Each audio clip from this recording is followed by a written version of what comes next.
ബാലസ്വരൂപനായ രാമൻ ഇനി അയോധ്യ പ്രതിഷ്ഠ. അയോധ്യയിലെ പുതിയ രാമക്ഷേത്രത്തിൽ പ്രതിഷ്ഠിക്കുവാൻ രാമവിഗ്രഹം തിരഞ്ഞെടുത്തു.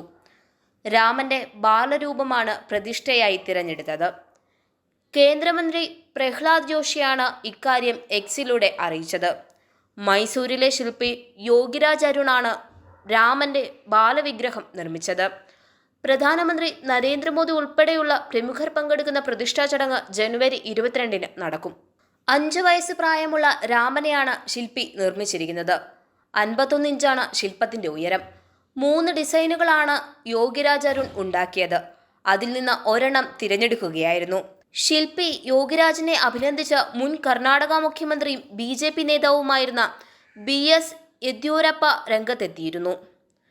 ശില്പത്തിന്റെ പണി പൂർത്തിയായ വിവരം നേരത്തെ രാം ജന്മഭൂമി തീർത്ഥക്ഷേത്ര ട്രസ്റ്റിയായ ബിമലേന്ദ്ര മോഹൻ പ്രതാപ് മിശ്ര അറിയിച്ചിരുന്നു.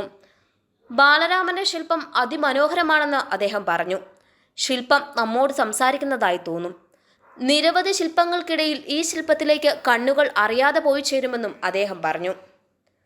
2020 ഓഗസ്റ്റ് 5-നാണ് പ്രധാനമന്ത്രി നരേന്ദ്രമോദി വെള്ളിശിലപാകി രാമക്ഷേത്ര നിർമ്മാണത്തിന് തുടക്കമിട്ടത്. സുപ്രീം കോടതി നിർദ്ദേശപ്രകാരം നരേന്ദ്രമോദി സർക്കാർ രൂപീകരിച്ച ശ്രീരാമ ജന്മഭൂമി തീർത്ഥക്ഷേത്രം ട്രസ്റ്റാണ് ക്ഷേത്ര നിർമ്മാണത്തിന് നേതൃത്വം നൽകുന്നത്.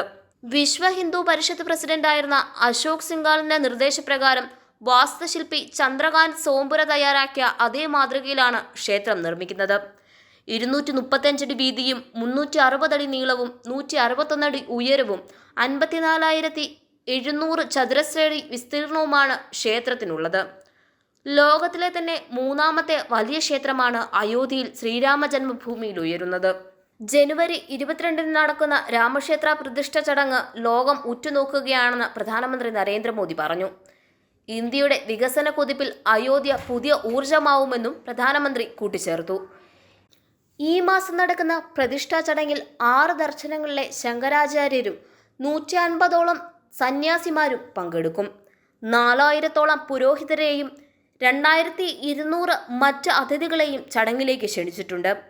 പ്രധാന ക്ഷേത്രങ്ങളായ കാശി വിശ്വനാഥ്, വൈഷ്ണോദേവി, മത ഭരണഘടനാ സ്ഥാപനങ്ങളുടെ പ്രതിനിധികൾ എന്നിവരെയും ക്ഷണിച്ചിട്ടുണ്ട്.